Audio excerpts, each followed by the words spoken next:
Estamos de volta com o programa Código de Honra, programa este do Instituto dos Advogados de São Paulo, IASP, em parceria com o Tribunal de Justiça de São Paulo, TJSP. Hoje, com a presença da ilustre professora Maria Garcia. Tudo bem, professora, como vai? Muito bem, obrigada. Tudo bem? A professora Maria Garcia é vice-presidente do Instituto dos Advogados de São Paulo e também professora de Direito Constitucional da PUC de São Paulo. E o nosso tema hoje vai ser a reforma política. Tema hoje tão comentado no Brasil, né, professora? O que é a reforma política? O que ela propõe? Ela propõe, evidentemente, uma mudança muito grande nas formas de representação política, nas formas do cidadão ter parte na tomada de decisão sobre os assuntos que lhe concernem, que isso está de uma maneira muito diferenciada, muito prejudicial ao cidadão no Brasil. E há muito tempo que se fala de uma reforma política, não apenas em face dos fatos que estão acontecendo agora. E por que a reforma política, então, no contexto macro? Bom, os jornais estão mostrando isto. Estão mostrando exatamente de que falta aos nossos parlamentares, seja a Câmara, seja o Senado, uma educação política, que deve começar muito cedo no Brasil. E já houveram outras propostas de reforma? Já houve.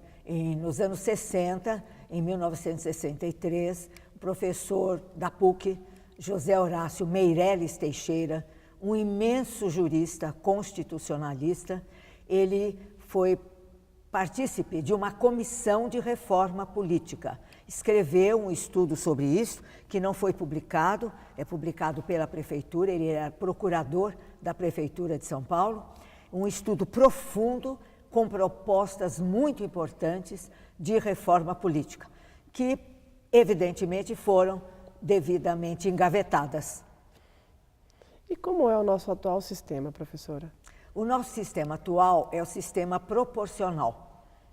Existem dois sistemas, majoritário e proporcional. O majoritário, ele é bastante simples.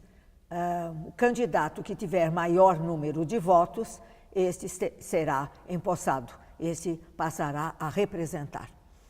Este sistema, ele é muito antigo. Ele vem adotado em países muito democráticos.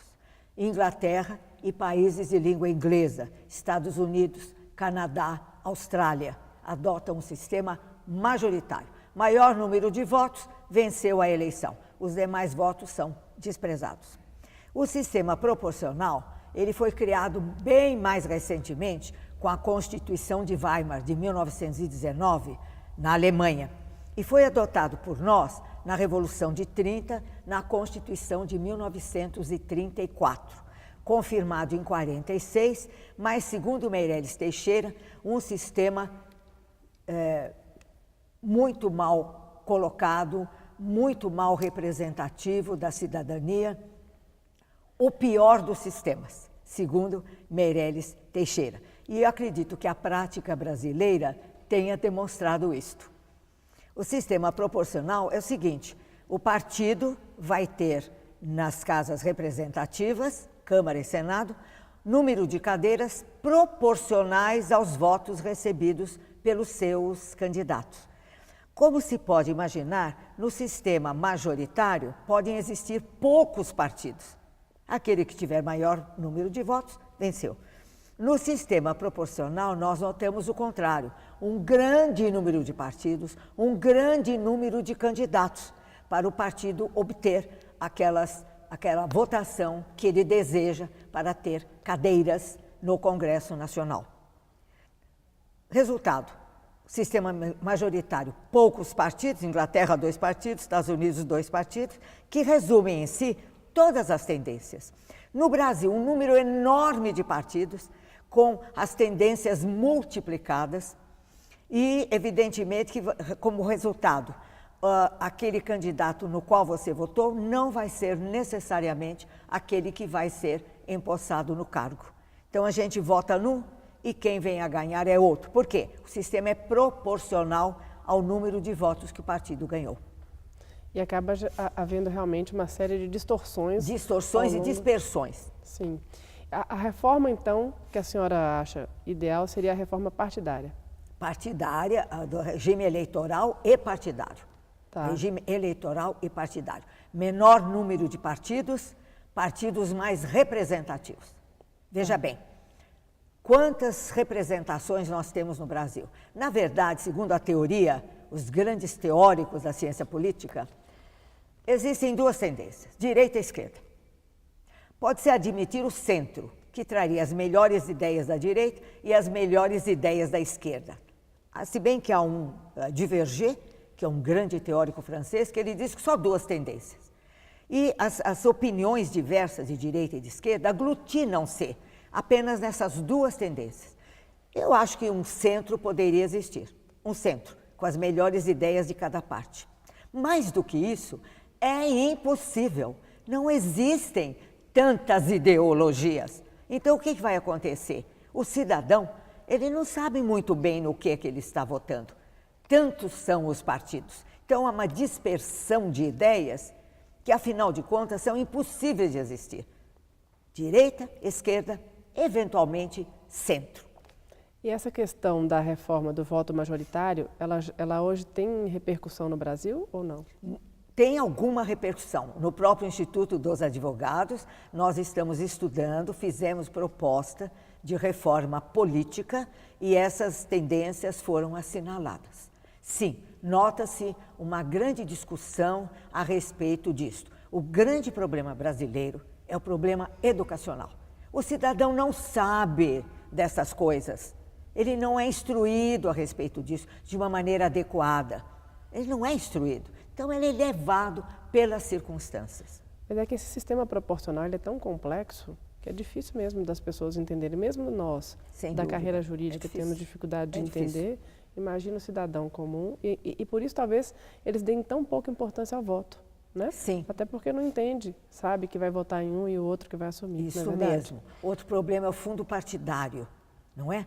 Fundam-se muitos partidos, para quê? Para obter um quinhão no fundo partidário. Muitos deles só por isso vão receber um benefício do fundo partidário. Deve ser eliminado. Ou o partido tem capacidade de representar ou não tem.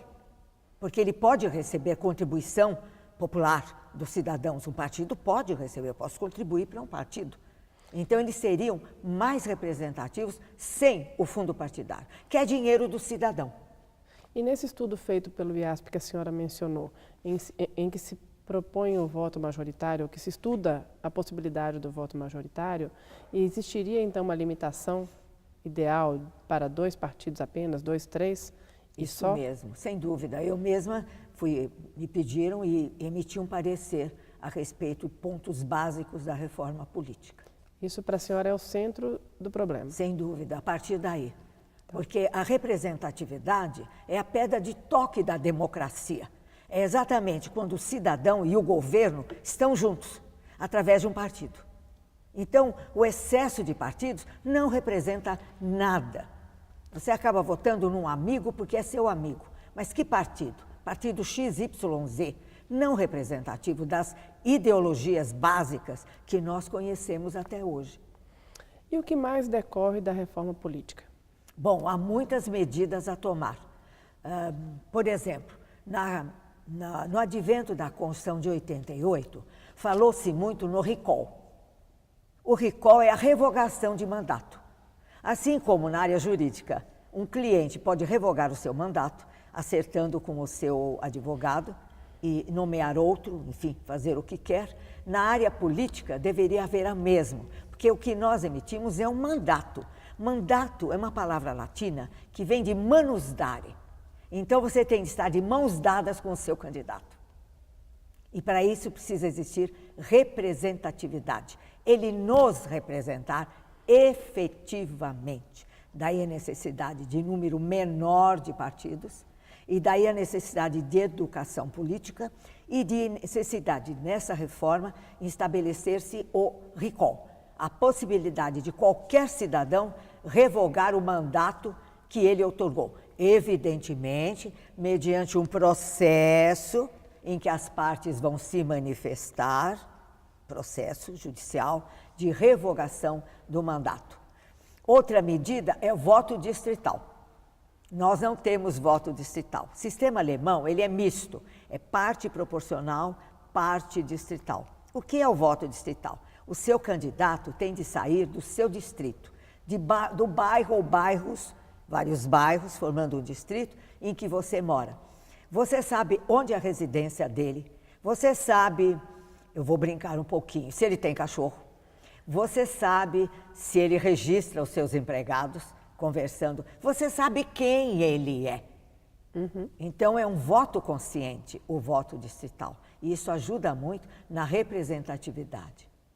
Voltando um pouco nessa questão do recall, né? Como que seria na prática um cidadão revogando o mandato de um determinado eleito?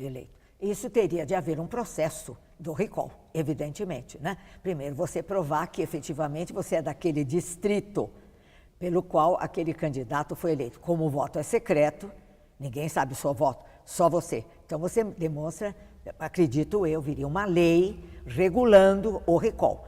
Ele seria estabelecido na Constituição, evidentemente, mas haveria uma lei regulando o recall. E essa lei deveria prever a prova de que você é daquele distrito e que pode ter votado nele. Também qualquer cidadão, há juristas de importância, como José Afonso da Silva, que entende que deveria ser um grupo de cidadãos. Data vênia do meu mestre, José Afonso da Silva, eu discordo. Eu acho que apenas um cidadão, qualquer cidadão, é como a ação popular. Qualquer cidadão poderá promover ação popular, visando anular um ato violador de bens que a Constituição protege. Está lá no artigo 5º da Constituição. Então, um cidadão poderia, mediante os requisitos da lei que regulasse o recall, propor uma ação de revogação de mandato daquele deputado ou daquele senador. Muito interessante, né? Democracia pura. Sim. Democracia pura. E aí caberia ao Poder Judiciário julgar e analisar a questão. Mediante todos os atos de defesa, de contraditório e tudo mais. A possibilidade de revogar me parece muito poderosa, porque existindo essa medida na Constituição, o candidato ou eleito já sabem que ele poderá sofrer um processo.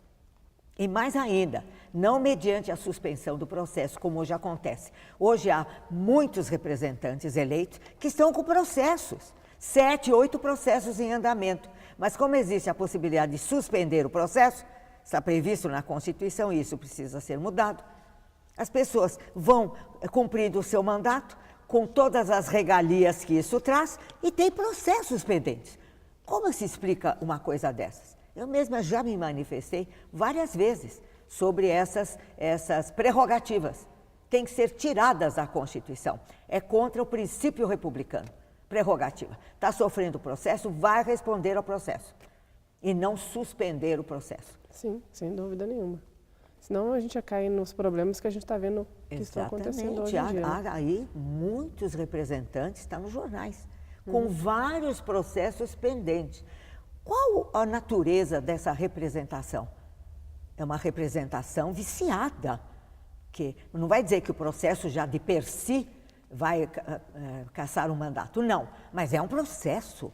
Iniciou, deve ter, já se o juiz aceitou o processo, é porque tem indícios e presunções, aí, eventualmente provas, e fica suspenso. Professora, e nesse estudo que vocês estão fazendo no IASP, né, que está sendo apresentado, se chegou a pensar em algum tipo de limitação ou exigência mínima de algum tipo de conhecimento para exercer algum cargo público? Isso está implícito. Veja, nós, procuradores, promotores, defensores públicos, para exercermos estas funções estatais, temos necessidade de uma formação, a formação jurídica. Por que o político não tem necessidade de uma formação? É muito interessante, do ponto de vista da democracia, que qualquer pessoa possa ser eleita e representante. Sim, mas quais são as ideias, quais são as qualidades que ele me oferece para ser candidato? Ele tem um currículo mínimo para ser candidato? Porque ele vai chegar lá diante de um sistema extremamente complexo, que é a Câmara e o Senado, em que ele vai ser engolido. Não esqueçamos do exemplo do ex-presidente Lula, quando foi eleito deputado federal, ele renunciou ao mandato. Renunciou, porque ele chegou lá e viu que não tinha ocasião nem de discursar, porque são tantas os representantes, são 513 deputados, que às vezes não têm nem oportunidade de fazer um discurso durante o seu mandato. Então seria preciso a exigência de uma educação política mínima. Não precisa ser advogado, mas uma educação política. Daí a minha insistência na educação política da própria criança a partir dos 7 anos de idade. Ela já pode receber subsídios adequados do que é ser cidadão. Ou, de repente, algum tipo de formação em gestão pública, eu não sei. Sem dúvida, gestão pública é outra questão muito importante. Como exercer um cargo administrativo se não ter feito qualquer formação em gestão pública, em gestão administrativa? Podemos até dizer que o Brasil sofre de um grande mal. O mal do Brasil é gestão, administração, seja política, seja administrativa, dos recursos materiais e humanos. A gente vê em diversas empresas, né, professora, a senhora convive aí também com empresas ao longo da trajetória da advocacia, que não tem empresa que cresça sem um bom presidente que é formado, querendo ou não, em administração de empresa, que tenha conhecimentos de administração de empresa. Por mais que a empresa cresça com os próprios donos, chega um determinado momento que para ela crescer mesmo, ela precisa de alguém que tenha formação. A mesma coisa um país, né? O país, um município, um estado. Acho que a pessoa que vai ocupar esse tipo de cargo, como a senhora está dizendo, talvez tivesse que ter algum preparo para isso. Sem dúvida. Senão vai entrar no meio de uma máquina que não... Complexa, imensa. Os autores da área administrativa que eu conheço, inclusive norte-americanos, Ernest Griffith, por exemplo, e o próprio ex-presidente Woodrow Wilson, que pouca gente sabe que ele era professor de ciência política, um grande presidente dos Estados Unidos, que teve uma grande atuação na Primeira Guerra Mundial, Tratado de Versailles. Woodrow Wilson era professor de ciência política. E esses autores, eles apontam que, geralmente, os políticos não ligam para a gestão administrativa. Eles acham que com a sua habilidade política, foram eleitos, conseguiram aquele número extraordinário de votos, mas eles vão administrar uma máquina estatal imensa, complexa, que deve levar ao bem comum dos cidadãos. Então, o conhecimento de gestão administrativa e política, ao meu ver, é fundamental. Não só na exigência dos candidatos, como durante a execução do mandato. Também deve haver escola de Constituição e de ciência política para aperfeiçoamento dos nossos representantes. Assim como acontece conosco, que não devemos parar de estudar, de aumentar o nosso conhecimento, também o representante político tem de ter lá no Congresso Nacional uma escola de Constituição abordando certos aspectos próprios do mandato político e de administração pública. Muito interessante. E que outras medidas estão sendo debatidas dentro dessa reforma política que a senhora acha necessária e importante? Eu aconselho conhecer um pouco Meirelles Teixeira, porque naquele famoso estudo de 1963, ele já apontava o seguinte, eu vou me permitir ler. Número 1963, está aqui a publicação de Meirelles Teixeira.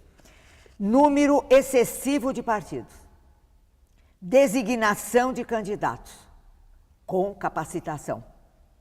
Finanças partidárias. O partido tem de ser um partido com finanças próprias. Despesas eleitorais.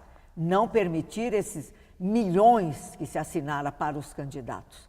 Não é? Permitindo. Eu não sou contra a doação de empresas, mas tem que ser claras e, principalmente, a empresa pode doar? A empresa ouviu os seus sócios? Se for uma SA, ela ouviu os seus participantes, uma sociedade anônima? Foi autorizada a doação em Assembleia Geral? Ou é apenas uma vontade do presidente da empresa? Aí é perigoso. A empresa tem que ter tido autorização para doar. Aí é bem claro, bem transparente, não há perigo. Corrupção eleitoral. Isso aí está nos jornais de hoje e de amanhã. Lealdade partidária, mudança de partido. Muda para cá, muda para lá. Excesso de partidos leva a isso. Mudança, claro que pode mudar, mas tudo muito fundamentado, muito transparente. E delitos eleitorais e respectivas sanções. Isso tem que ser promovido, que é o que eu disse das prerrogativas da pessoa ter processos contra si e continuar exercendo o seu mandato. Isso é inconcebível. Tem de esclarecer se realmente a pessoa infringiu ou não infringiu. É a ficha limpa que a pessoa tem de ter antes e durante a execução do mandato. Então, veja, já em 63, este constitucionalista insigne, Meirelles Teixeira, já apontava aquilo que está nos jornais de hoje. Por que não se mudou? Por que não se fez? Bom, em linhas gerais, então, considerando todos esses pontos que a senhora abordou, a senhora consegue resumir quais são os pontos principais, então, dessa reforma política? Os pontos básicos, elementares para aquela... Mínimos, elementares. Mudança do número de partidos, portanto, mudança da ideologia, tem uma ideologia precisa, o que é que você quer, o que é que você pretende mudar para que eu vote em você, número de partidos e instrumentos democráticos, recall, voto distrital, os delitos, a ficha limpa tem que ser uma exigência antes e durante o exercício do mandato. Ou seja, o deputado, o senador já responde ao processo que poderá cassar-lhe o mandato. Isso eu acho realmente fundamental numa reforma política. Até nós temos um grande filósofo, Roberto Romano, professor da Unesp, ele escreve aqui: sem a democratização nos partidos, não haverá renovação de lideranças. Os partidos são dirigidos por os donos do partido. Os partidos têm de ser democráticos. As pessoas que fazem parte têm que ter peso nas suas decisões a respeito dos rumos do partido. Então, número menor, democratização dos partidos, recall, voto distrital. Isso é fundamental. E ficha limpa, responder por essas atitudes que a pessoa tenha tido. Isso é indispensável, isso é para já, para as próximas eleições. Vamos torcer para que todo esse trabalho seja seguido adiante e sem dúvida, que nós, os brasileiros, isso é absolutamente necessário. Isso, né? Sem isto, nós teremos a repetição do que estamos vendo e, principalmente, o descumprimento da Constituição. Por uma questão final, a Constituição, no artigo 14, ela prevê plebiscito e referendo. A nossa Constituição já sofreu mais de 90 emendas, portanto, ela está totalmente modificada. E, pasme, nenhuma das emendas foi submetida a plebiscito e referendo. O que quer dizer? O Congresso está agindo como poder constituinte sem ter a legitimidade. Portanto, essas emendas foram todas feitas legalmente, de acordo com o processo constitucional, mas todas elas padecem de legitimidade. Por quê? O cidadão brasileiro não foi consultado, mediante plebiscito ou referendo, que está no artigo 14, estão no artigo 14 da Constituição. A partir daí, dá para perceber o grande problema do Brasil, seja político, seja administrativo.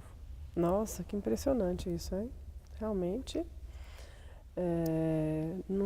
eu não tinha me atentado a esse pequeno detalhe. Nenhuma delas foi submetida à consulta popular. Você quer ou não quer a reforma previdenciária?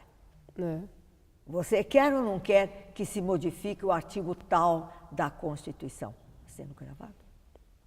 Eu mesma, através da nossa revista de Direito Constitucional, da Revista dos Tribunais, estou comentando todas as emendas constitucionais. E eu tenho encontrado algumas delas, eu não sei o número agora, mas está publicado, o número da emenda, em que retirou da redação original uma expressão, interesse público, interesse nacional, retirou da Constituição esta expressão interesse nacional. O que é o interesse nacional? É a defesa do Brasil com referência ao seu território, à sua independência de tomar decisões. Isso foi retirado do texto constitucional através de uma emenda. Isso é uma coisa que clama aos céus. Claro. O cidadão não está sabendo disso. Não. Como é que eu retiro uma expressão tão importante de um dispositivo constitucional através de uma emenda não submetida à consulta popular? E qual é a consequência de essas 90 emendas não terem passado por plebiscito? A consequência é que nós estamos com uma nova Constituição sem o cidadão constituinte ter participado desse processo. Seriam inconstitucionais? Não tem nem nome para isso. Não tem nome. Nós estamos com uma nova Constituição, sem que o poder constituinte tenha se manifestado, que é o cidadão através do plebiscito, que é uma consulta a priori, ou do referendo, que é uma consulta a posteriori. Ou seja, você oferece o texto e o cidadão vai dizer se aquele texto está de acordo ou não. A única desculpa que eu encontrei em algum autor de não haver consulta popular, que está, vou repetir, no artigo 14 da Constituição, é que um processo muito caro. Como um processo muito caro? Uma máquina que você coloque o dedo dizendo sim ou não. Sim. Se é caro, vale a pena em favor da cidadania. Como é que nós que estamos gastando tanto dos recursos públicos através das medidas corretas e através da corrupção? Eu nunca ouvi falar de tantos bilhões na minha vida que foram jogados fora pelos processos de corrupção. Você vai dizer que a consulta popular é um processo caro. Não dá. Porque, evidentemente, que você, ao convidar o cidadão a dizer sim ou não a uma emenda constitucional, você vai ter de esclarecer o cidadão sobre a manifestação que ele vai ter. E, evidentemente, que o tipo da grande maioria de políticos que nós temos hoje, com as devidas exceções e honrosas exceções, não gosta de ouvir a opinião popular. Bom, eu não posso deixar de aproveitar a presença da senhora no nosso programa, professora, para também lhe perguntar, fora a questão da reforma política, para todos os nossos telespectadores, principalmente as mulheres hoje, sobre a sua carreira como mulher na advocacia. Me conta um pouco, e conta para as mulheres, né, que estão aqui nos assistindo, como foi e como é a trajetória da mulher na advocacia. Né? A senhora que é um dos ícones, uma das mulheres ícones da advocacia brasileira. Pois não. Eu tenho feito uma série de palestras e artigos sobre o que eu chamo de condição feminina. A condição de ser mulher, a qualidade de ser mulher. O problema brasileiro a respeito da mulher e da condição feminina muito discriminatória na sociedade brasileira é um problema cultural. Não é um problema de má intenção dos homens, de jeito nenhum. São educados desta maneira. Então, a cultura só se muda com educação, com esclarecimento. E a gente nota, já desde o Brasil colonial, que a condição feminina no Brasil é uma condição inferior, é uma condição discriminatória com referência à qualidade de ser mulher. Vou dar 2 exemplos. No Brasil colonial, consta esse dito popular de que a mulher saía de casa apenas em 3 ocasiões: para batizar, para casar e para enterrar. Fora disso, a mulher estava levada unicamente ao lar e ao ambiente do lar. Não tinha liberdade de nada, com as exceções que a gente conhece, de mulheres altivas, mulheres corajosas que enfrentaram este problema. Pois bem, o voto feminino veio apenas de um decreto de Getúlio Vargas em 32. Em 32. Muito longe de onde nós estamos. E a condição feminina hoje ainda continua, de certa forma, a ser discriminadora discriminadora com referência à mulher. O meu exemplo pessoal é o seguinte: eu tive excelentes professores, fui assistente de alguns professores, foi uma honra. E eu notei uma vez, com referência a um professor muito amado, que ele fez discriminação com referência a mim. Ele convidou para dar aula um dos nossos colegas, que era aluno nosso, e não me convidou para dar uma aula sobre as minhas opiniões, os livros que eu já tinha publicado e tudo mais. Não foi intencional, porque era uma pessoa muito avançada, mas é um problema educacional brasileiro, que eu senti que tinha havido, de certa forma, uma discriminação com referência a mim, porque eu continuei a ser assistente, mas quem convidou para dar uma palestra para a classe?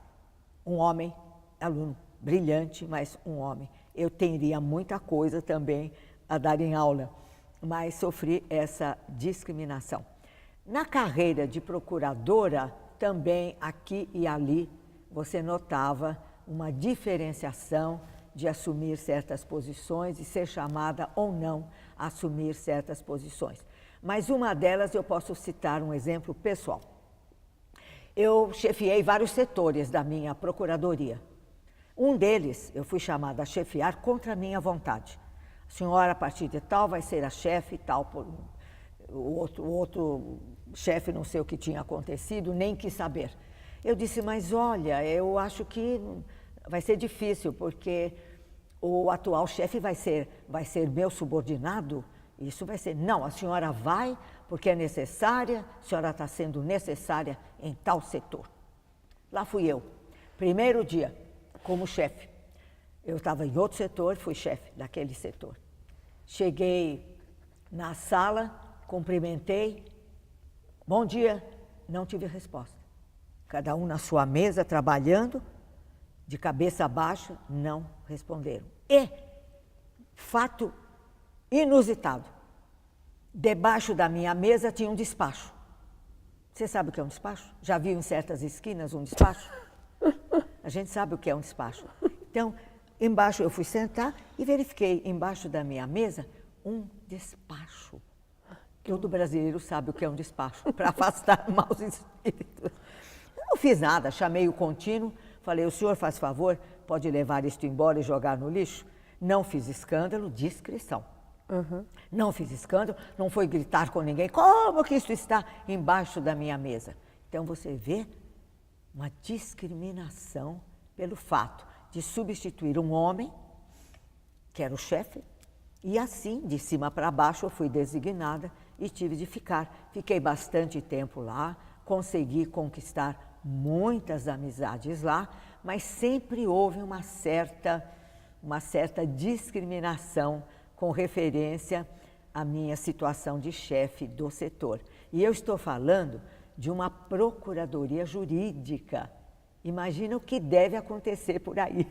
Sem dúvida. Então, realmente, a condição feminina no Brasil ainda sofre esse problema. Mas, na minha carreira de procuradora do Estado e de professora de Direito Constitucional, realmente eu tive grandes satisfações, houve muitas mudanças e está havendo muitas mudanças a respeito disto. Mas é preciso que haja palestras, que haja divulgação a respeito da condição feminina no Brasil, que as mulheres ainda sofremos muitas desigualações na carreira, no lar, na vida, nós sofremos ainda, e este, repito, é um problema educacional. Os homens são educados muitas vezes nessa condição de fazer discriminação contra a mulher, às vezes até dentro de casa, com referência a filhas e filhos, com referência à esposa, com referência à sogra, porque é mulher, sem procurar compreender o papel de uma sogra.